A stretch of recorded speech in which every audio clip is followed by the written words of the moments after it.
গণ অধিকার পরিষদে আর ফিরবেন না রাশেদ খান, করবেন বিএনপির রাজনীতি। ত্রয়োদশ জাতীয় সংসদ নির্বাচনে জামায়াতের প্রার্থীর কাছে হারলেও এই নেতা জানিয়েছেন, গণ অধিকার পরিষদের রাজনীতি করাকালীন তিনি ব্যক্তিগতভাবে জাতীয়তাবাদী ধারার রাজনীতি করেছেন। এমনকি গণ অধিকার পরিষদের রাজনৈতিক ধারা অনেকাংশেই বিএনপির রাজনৈতিক ধারার সাথে মিলে যায়। তাই তিনি সিদ্ধান্ত নিয়েছেন গণ অধিকার পরিষদে আর ফিরবেন না। ত্রয়োদশ জাতীয় সংসদ নির্বাচনের ঠিক আগে রাজনৈতিক পট পরিবর্তন করেছিলেন গণ অধিকার পরিষদের রাশেদ খান, যদিও তিনি দলটির সাধারণ সম্পাদকের পদে ছিলেন। এরপর বিএনপি থেকে মনোনয়ন নিয়ে যুক্ত হন ত্রয়োদশ জাতীয় সংসদ নির্বাচনে। বিএনপির কাছ থেকে ধানের শীষ প্রতীক পান তিনি, তবে বাধা হয়ে দাঁড়ায় তৃণমূল পর্যায়ে। ঝিনাইদহ ৪ আসনে তিনি মনোনয়ন পাওয়ার পর তার বিরুদ্ধে প্রতিক্রিয়াশীল হয়ে ওঠে বিএনপির নেতাকর্মীদের একাংশ।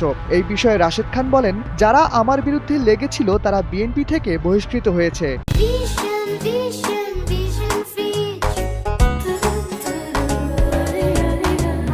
নির্বাচনের পর সাংবাদিকদের সঙ্গে আলাপকালে গণ অধিকার পরিষদের সাবেক এই নেতা জানিয়েছেন, তিনি বিএনপিতে থেকেই রাজনীতি করে যেতে চান, এটাই তার চূড়ান্ত সিদ্ধান্ত। তিনি জানান, গণ অধিকার পরিষদের রাজনৈতিক ধারা অনেকাংশেই বিএনপির মতো। বিএনপির সাথে যুক্ত থাকাই এখন তার মূল লক্ষ্য।